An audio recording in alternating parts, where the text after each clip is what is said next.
So one of the things that I kind of pride myself on as being chairman of the party is I tend to do things a little differently. And obviously, as those know, we're having a Bush dinner in September when we traditionally have it in May. But I'm excited to be having the dinner in September because it provided me an opportunity to have two governors from states that were blue states. And I wanted an opportunity to talk to these two great men and how they turn their states around for guidance and insight in what we have to do as a state party, as volunteers and as donors, and ask them how they did it. So instead of having the traditional speech where someone stands up here and gives a speech, I thought it would be interesting to get their perspective on what they went through. And that's why I invited both Governor Matt Bevin and Chris Sununu to be our keynotes tonight. Can I get a round of applause?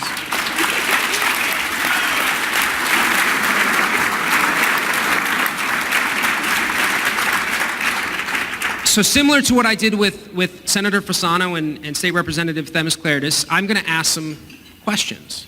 Some of them may be funny, some of them may be a little heavier, but I really wanted to engage these two men in how they've been successful in their states. So, the first question, and you guys can decide, because I know you're friends. I defer. What are you pointing at me for? I immediately defer. What was it like taking over for a Democrat? What was that like walking in the first day, taking over for a Democrat governor? Let me say this, and I'm going to literally just scooch up so that those of you who pay just as much for your seat don't have to stare at this thing. Here's the bottom line. You are on the cusp of turning the tide here. This isn't an answer to the question. I'm going to come back to it. And here, for the sake of, I don't want to rob you of your enthusiasm, but for the sake of time and everything else, you don't even have to applaud just because you're humoring me, but I'm just telling you straight up, you are literally turning the tide. And for those of you who have toiled for years and years in the minority, this enthusiasm, this turnout, this energy, this is what it feels like when the tide is starting to turn. This is what it feels like. So to answer your question, what it felt like, there are people in here who probably said, Kentucky, that was a blue state. When I was elected in 2015, about 18 months ago, 72% of all the elected officials in our state level, county level, local level, 72% were Democrats. It is a majority Democrat registered state. I am the fourth Republican governor in 100 years. We have had that when I was elected, the Democrats controlled the House, and they had controlled the House in all appropriations and all policy uninterrupted since 1920. 95 straight years of uninterrupted. When I was elected, it was not I didn't win. I wasn't winning in any poll. Every poll said I had no chance, yada, yada, all the stuff you hear. Let me just tell you this. The media in this state is not on your side, I'm betting, okay? Neither are those in the surrounding states that are going to weigh in with an opinion. The fact that you're winning is never going to be acknowledged by anybody, including even when in fact it happens, but you're winning. You're winning because for a couple of reasons. Number one, as your House Minority Leader noted, you have the right policies. You're standing on the right principles. But I'll tell you, the other reason you're winning is because the state is in big, big trouble. And whenever it hits the fan, and it has hit the fan as it had in our state, we have the worst, believe it or not, and this should make you feel a little bit better, we have a more underfunded pension system than you do. And so, are you cheering for this, sir? I heard a roar of approval over here for that. Here's what I will say. There are messes in a lot of places. So people turn to good policy when in fact they're desperate. Seize that. Take the momentum, take the passion that you have. What did it feel like to follow a Democrat in especially 100 years of it? It feels like the guy in the parade with the shovel. That's what it feels like. So, but I will say this. The guy in the parade with the shovel makes it easier for the people who follow along behind. And that is where you are. And for those of you in the minority that are about to be in the majority, because it's going to come, and when you are, it will feel good. But understand, be careful what you wish for.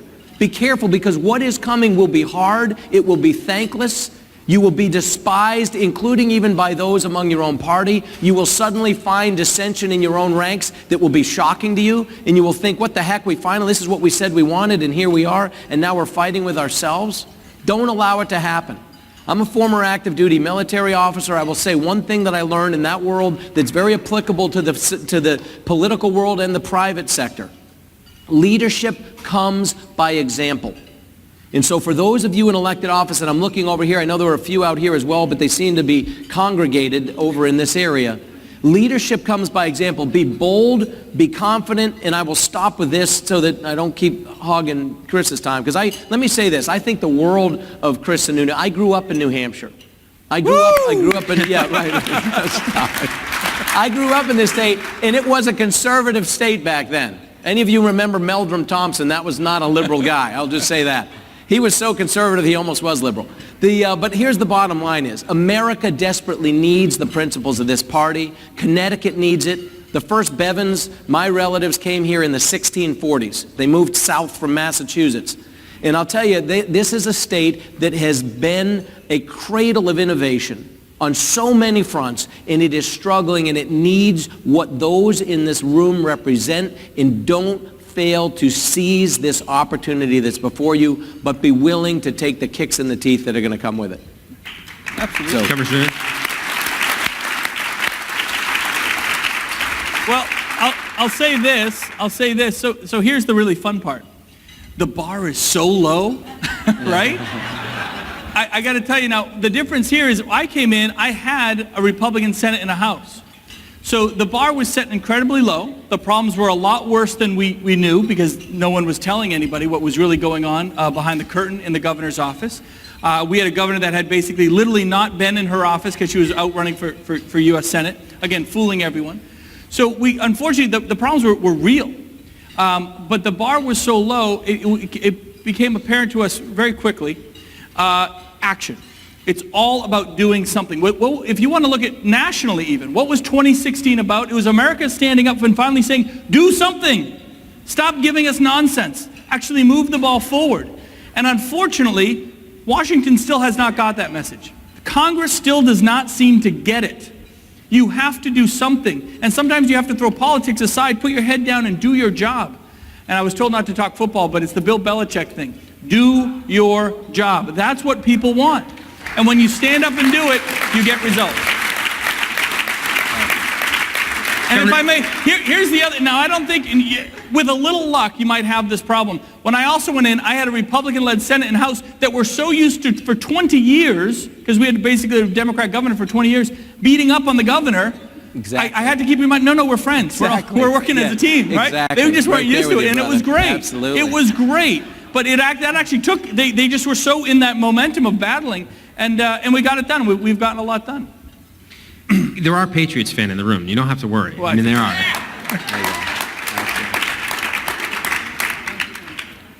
So what's been a major accomplishment or something that you were able to get past that you think other states should replicate and could help a state like Connecticut? Here, I mean, I will touch on this, a couple things real quick. First of all, I cannot overestimate to you the significance of electing a Republican governor. You've done it before. It's everything. But I'm telling you now, with the momentum you have, with the need that you have, with the ability to turn this tide that you have, it will be powerful to you. Again, I was the fourth in 100 years. I was elected in 2015. I came in with a majority of Democrats in the House. I did have the Senate. But what's interesting is that I had one arm behind my back. I was sued by my House Speaker. I was sued by multiple different representatives. I've been sued now half a dozen times, I think, by our Attorney General. Everything I do that they don't like, they just take me to court because their friends are all the judges. So it just wastes time. It's silliness. You'll probably have some iterations of the same kind of nonsense. They're going to test your mettle. They're going to determine, do you have the stomach to actually lead? And that's why it seemed like about 47 of you are already in the race now, and God bless you. This half of the room. That's awesome. God bless you. Here's what I'll tell you, and at the risk of giving you a line that you can use, what Connecticut needs is not somebody who wants to be governor. What Connecticut needs is somebody who's willing to be governor. There's a huge difference. Huge difference. Because the job is going to stink. It's going to be hard. And one of the first things that governor is going to need to do, because you may or may not pick up the seats along with this governor in 2018. And so it's then going to be incumbent upon that governor to get out there and make stuff happen. And this governor is going to have to get out there. I did 100 different meetings, meet and greets, fundraisers, town halls with candidates, 100 different meetings. I had 46 out of 100 seats in the House when I was elected. In 2016, I busted my hump and ran around the state, and I had the bully pulpit and the ability to get people's attention, and I had been doing the things that I said I was going to do, which some people liked and some didn't. We have 64 seats now out of 100. So my point being, if we can do it, and we hadn't done it in 100 years. I mean, the first bill I signed this year was the first bill in the history of our state since 1792 that had ever been signed by a Republican governor, Republican majority leader in the House and Senate. First one ever. It's never been done. My point is, if we can do it, you can do it. And you're on the cusp of doing it. You've got to elect a Republican governor. And that governor can help you then do the hard things. If time allows, and I want you to hear from a guy who's doing it in a very similar environment right next door to you just about. But one thing I want to touch on before the night's done is I want to talk about right to work, because that is a hard, dicey thing. And I really do want to come around to it, because, and I say this to you and I also say it to my friend Chris here, the first state in New England that passes this is going to hear a large sucking sound into its state from surrounding states in New England. You are. I'm telling you. Because people want Northeast production, they want manufacturing, they want, the capability here to the East Coast and the ports and everything to the east of here. But I'm telling you, right to work, we can talk about it. It needs to happen. That was one of the things I led on. We were the last state in the South. It was said that it could never happen. I was told it was the kiss of death. Let me back up and say one final thing I'll throw to him. I do want to come back to that, though. When I was elected, I was telling somebody earlier, I jumped into the race. It was a full field, not full like this is going to be full. But there were already multiple people in the race, all of whom that were in the race had been previously elected on the Republican side, some statewide. I got in with 2 hours beforehand. And in the end, I didn't get and your system works a little different. But I would say this, I didn't have the endorsement of a single elected official. This is the first political job I've ever had. I didn't have the endorsement of a single elected Republican in our state during my primary, not one, at any level. And I won the primary by 4/10,000ths of 1%. And I'm not kidding. We have 120 counties. It was a statewide race. I won a statewide race by 83 votes. My point being, if you're on the side of what's right, be bold, be unapologetic, move with conviction, and trust that if that's the right thing, that people are going to come alongside. In the end, the general, we won, by 9%. It wasn't even close. I won 106 out of 120 counties in the general election. But my point is, even if it's hard, and for those of you that are thinking of running, the hard is what you could expect. If you don't want to get your teeth kicked in and to feel like you've been standing in front of a blowtorch for the next year and a half, don't run for governor in Connecticut right now.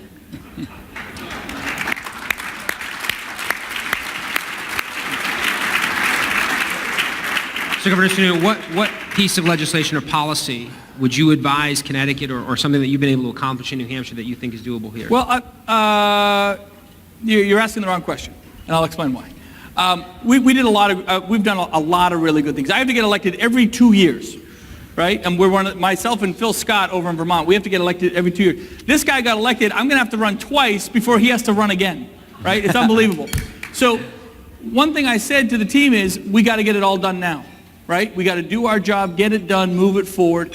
So we're very proud of, we built a budget, we cut taxes, we're driving business into New Hampshire, the fastest growing economy, the highest median income in the country. We're all very proud of that. But let me tell you what I'm most proud of. It was before I was governor. And I think this is a lesson for Connecticut. I ran in a 4-way, very heated, fairly bloody primary. And I made a commitment myself. I was not going to talk negatively about any of my candidates. On policy, we can disagree, and I'd bash them on policy, but nothing personal, nothing like that, and all that. But it got pretty ugly towards the end, especially towards me, and we squeaked out a win. The most important thing I did was in the idea of staying positive and working together. And the very next day, the candidate I'd only beaten by 1,000, ensuring that he and the other two candidates immediately didn't just endorse me, but were there with me 110% and kept the entire party together. One of the reasons that the Conservative Party in New Hampshire got a little fractured over the last couple of years is because we kept eating our own. We kept dividing. There is nothing more important than staying together, even when it's really, really hard to do so. And in New Hampshire, we had... When's the primary here? When's the primary? What's the date of the primary? August. August. Yeah, so our primary is on September 15th. We have an 8-week general election. So you have 12 weeks, basically, general election, right? Nothing is more important than on day one showing that solidarity. Not because you need their endorsements, not because you just need their fundraising. You need to show all the voters in the state that you are together, that you're with it, you're concerted, you talk with one message, and you're going to drive forward. That gives everybody else confidence in the state that they're not buying in, they're not voting for something that's going to get fractured down the road. You got to stay together. Exactly. Thank you, Governor.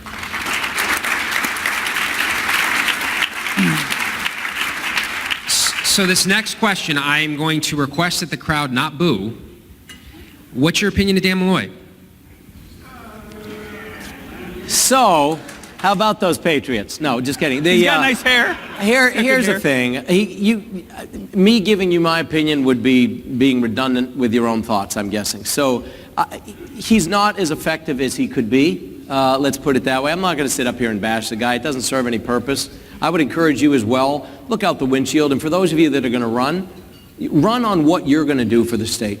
People already know what's wrong with the state. Right. People already know where someone went wrong. I will say this about everybody, including Dan, is that anyone who puts themselves forward is asking for a whole lot of crap in their life. And so for those who've been willing to step up, I truly am grateful to them. I'm appreciative of people that will step forward. Some of their ideology is remarkably wrong. It has saddened me to see what has happened to the state of Connecticut. I own a company here that was started by my great-great-great-grandfather in 1832. It's the oldest family-run business in the state of Connecticut. And I'll tell you, these are one of the things, that it has saddened me to see what has happened. I want to go back slightly to the thing and just use this time real quickly to talk about right to work for what it's worth. It's an example of the kind of hard decisions that states like this are going to have to make, that leadership is going to have to make. When it was brought forward, it was so unpopular, we weren't sure we could get it done. We had the votes, but the unions show up by the thousands. They storm the Capitol, they picket, they yell, they swear, they scare, they threaten people, and it's what happens, and it's to be expected. So I said, I'm not going to simply ask my legislature to vote on this and then pass it if they do. I was the first person to testify. That's not typical. I don't know if it is in your state. Usually the governor doesn't come in and advocate specifically before committees for bills. But on this one and on school choice, which was another one, we were one of 7 states in America with zero competition for public education dollars because the teachers union owns our state. These are 2 things where, frankly, I led by going in first. I was the first person to testify. And when I did, I had to make my way through on right to work through these crowds of angry, screaming, spitting people who are also filming you, hoping you'll react. They're hoping for one of 2 reactions. They're hoping either that you'll respond in kind and be angry and vitriolic. Don't. Thomas Jefferson once very wisely said, there's nothing that gives one person such advantage over another as to remain always cool and unruffled under every circumstance. And to Chris's point, as you start to assume this mantle of leadership, stay cool and unruffled among yourselves and as a party as you lead, because it will be demanded of you and it will be tested. So they assume you're going to become unruffled, and so they're waiting for that. Or they're assuming that you're going to sort of duck and then hide behind your security and just move your way through.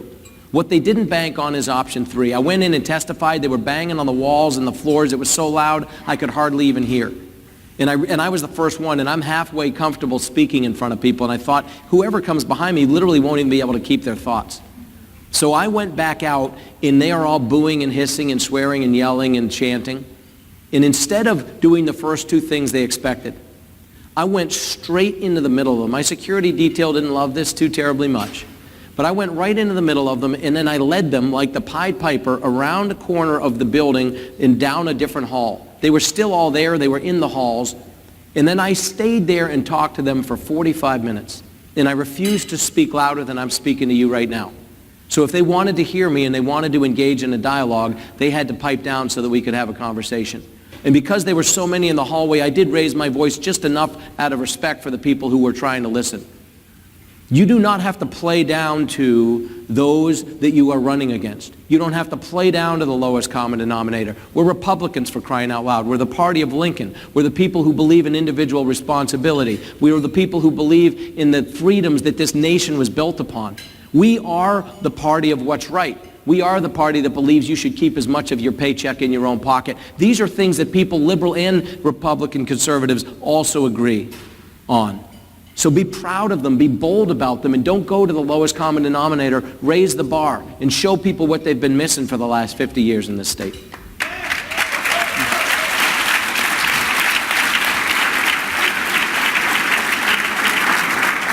I'll let you talk about your neighbor. So, Governor Sununu, I'm gonna ask you, as governor, what is a moment that was, I don't want to say disappointing, but humanizing for you, where someone was struggling or something you had to do that you really felt in your heart that was difficult?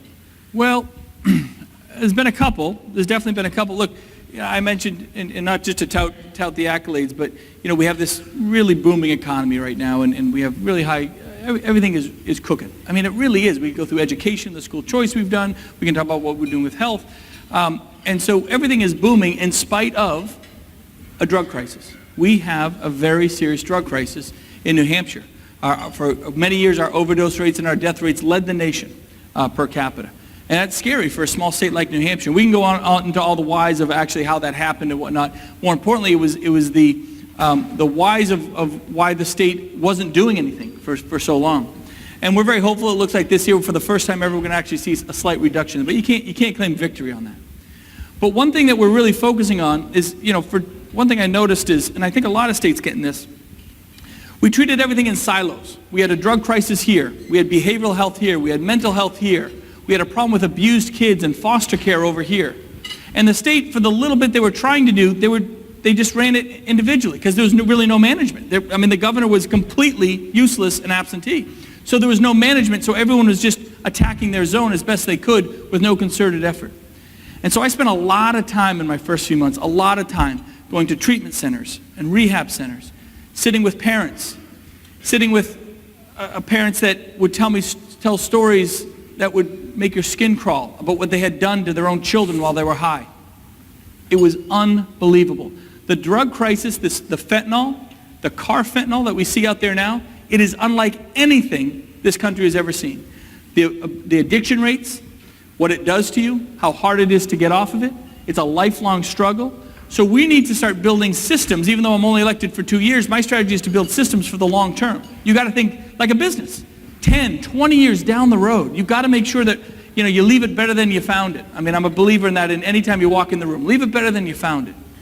So one thing we're doing is finally integrating all these different things that all connect.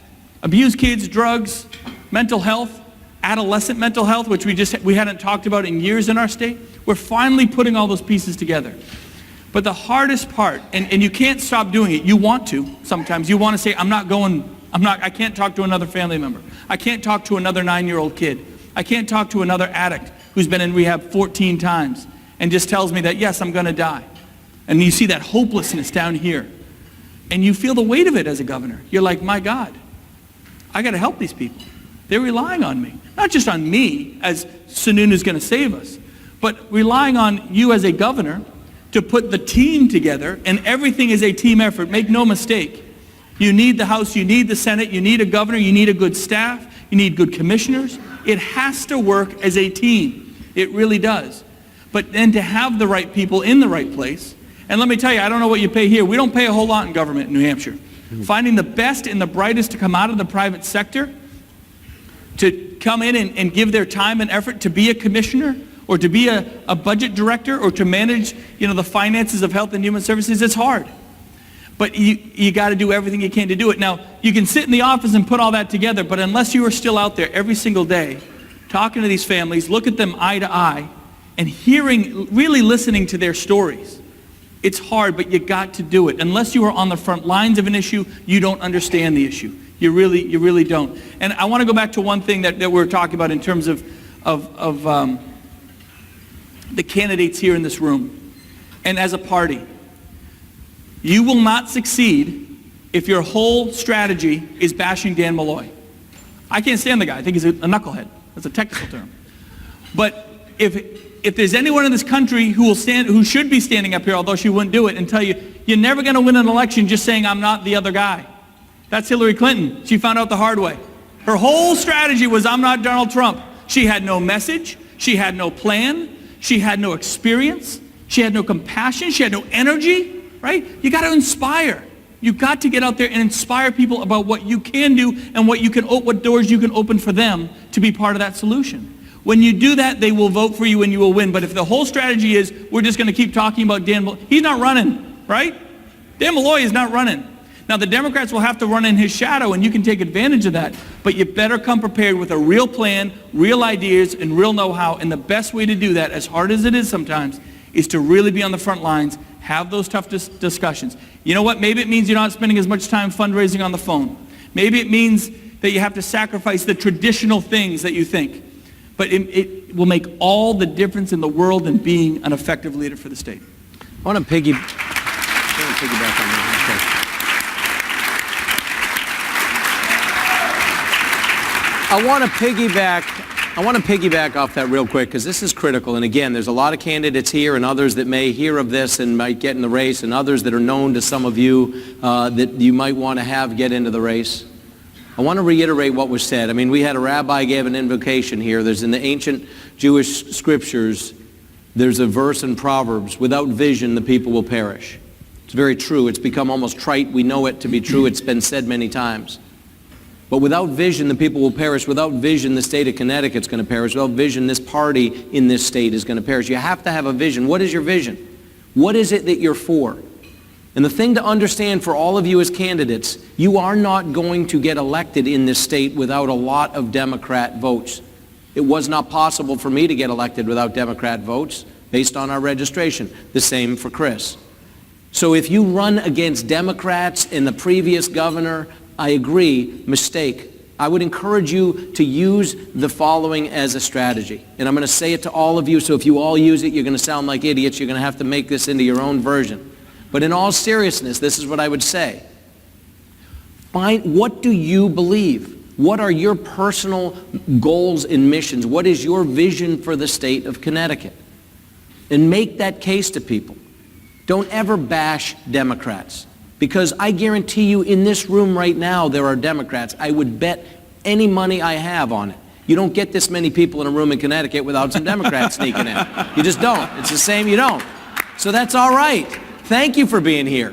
Even if you are a spy, but hopefully we're going to convert you. But the bottom line is this. Thank you. I mean, you're going to be the governor of all of Connecticut. You can bash liberals because only the most liberal of liberals take pride in being a liberal. And they're not going to vote for you. But other people who are good, honest, decent Democrats who might agree with you, if you bash Democrats, they're going to be offended. They'll be like, well, the heck with you. Right. So I would lay out what is your vision, what are your values, and then ask people to vote your values and not your party. If you literally ask people when you talk to them, these are my values, do you share these values? And if their heads are nodding, you say to them, especially if you know they're in a different party, I'm asking you to vote your values and not your party. That's how you're going to win this state. That's how you're going to keep this state, frankly.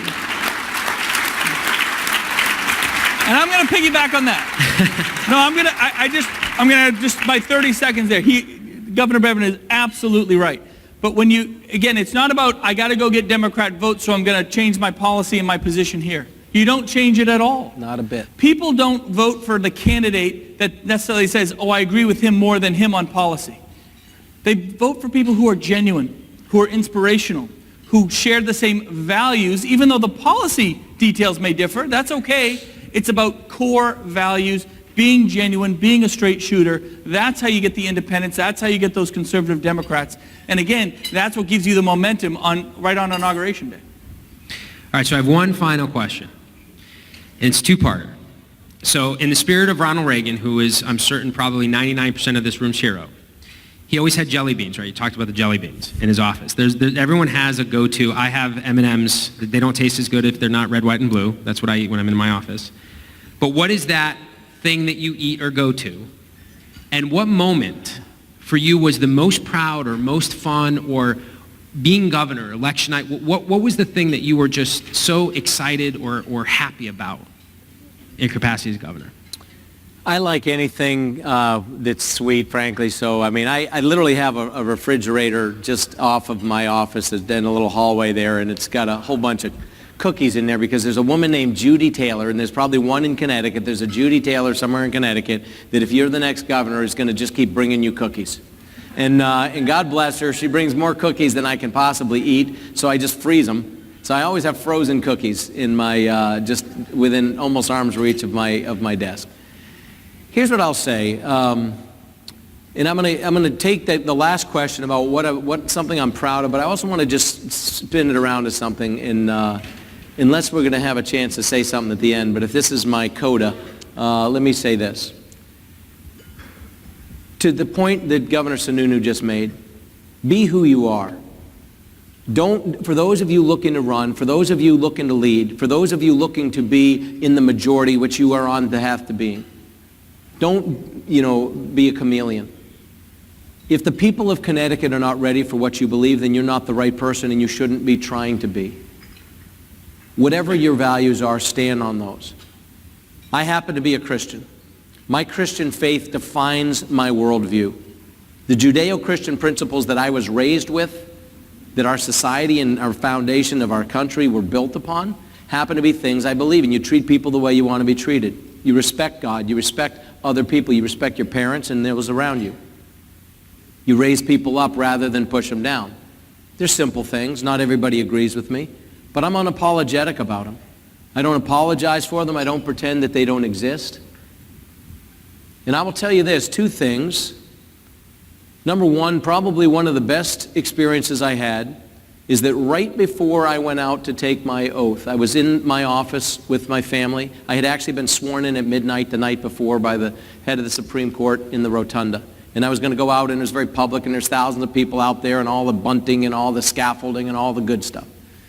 And I had a few people in my office, and my family moved out, and they were making their way out, and my wife had just walked out, and there was one other person in there with me. And this person asked me, do you mind if I pray with you? And so the two of us, myself and this one other person, stood in my office before I went out to take, frankly, the hardest job.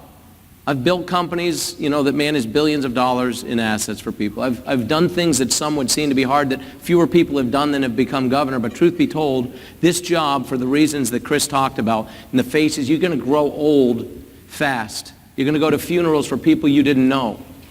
And you're going to care about people that you wouldn't have had any other occasion to get to know. But standing there in that office right before I walked out for what I knew was going to be the hardest job I'd ever had, when this man asked me if he could pray with me, and we stood in that office and we prayed for wisdom, and we prayed for the ability to discern in hard times what would be the right thing to do. And that man was a good friend of mine. He's now the Vice President of the United States. And I'll tell you,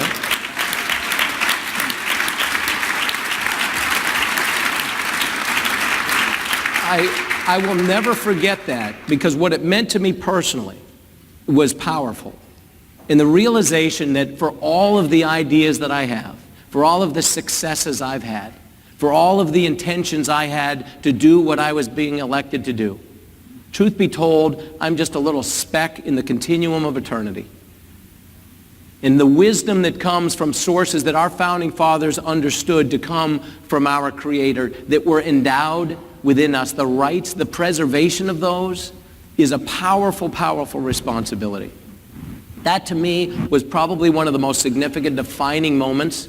It was moving, it was meaningful to me. And I want to close with this. In this room there are generous people. You wouldn't be here if you hadn't already given generously. I'm asking you to look around this room tonight and realize every one of you knows 3, 5, 10, 50, 100 people who could have been here, who should have been here, who need to be here. And I'm going to ask you, I wasn't asked to do this, and I don't even know if it's appropriate, but I'll tell you this. Give deeply of your time, of your talent, of your treasure. Knock doors in this next election cycle like you've never knocked doors. Put on bumper stickers and put out yard signs like you've never done it. Make phone calls like you've never done it. Give like you've never given. What are you waiting for? You have the momentum. You're on the cusp. If you're not giving now, when are you going to give? And some of you came in here and maybe gave $1,000, and you know full well you could put a zero on that, and in 3 months or 3 days, for that matter, you may not even miss it. Give the extra zero.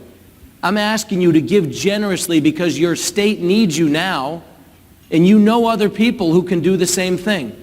So if you came in here to give 100, give 1,000. If you came in here to give 1,000, give 10,000. You can give up to 10,000 to the state party here. And some of you know other people. I will close with this thought.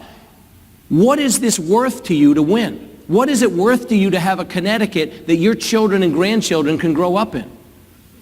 Because if it's not worth everything you have, you think about this, when our founders pledged their lives and fortunes and sacred honors, they gave those things. They gave some or all of those things. And the greatness of America has always been predicated on the fact that someone preceding us did exactly that.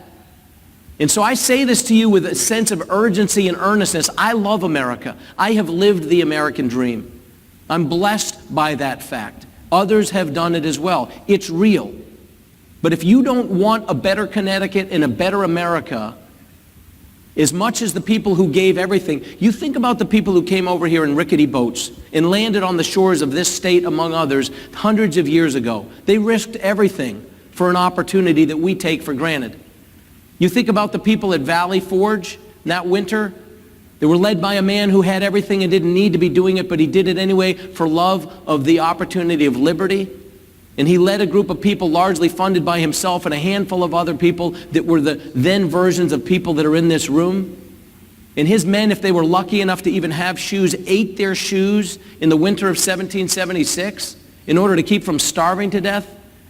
And you think about the men who stepped off transport carriers. How many of you have seen the movie Dunkirk? You think about those kids. You think about the people who were on those beaches, the people who stepped off those transport carriers in the days that followed that on the Normandy and got mowed down, and they knew they were going to get mowed down, and thousands of their buddies were dead on the beach and they were stepping over their bodies. Do you want it that bad? Seriously. Do you want to win that badly? And not for your party, and not for the R's, and not just so that we can stick it in the eye of the other people, but because America is worth it. Do you want it that badly? Because if you don't, and I'm serious, if you don't want it even some fraction of that much, you don't deserve it. We don't deserve a better America, none of us, in any of our states or as American citizens, if there is not within us some fraction of that degree of sacrifice that everyone that preceded us has laid down to give us the greatness of a nation that we sing to and that we pledge to, one nation under God, indivisible. It's worth fighting for.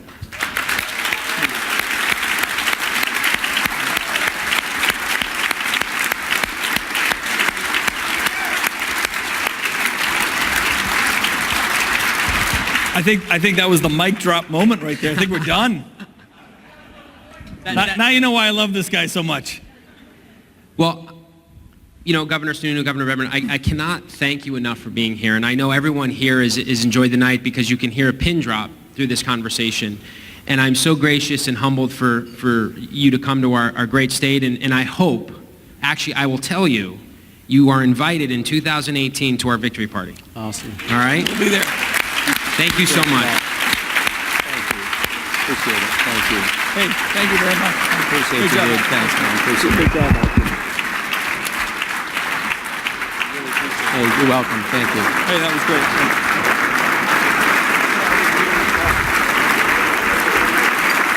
You want us to go unload our microphone?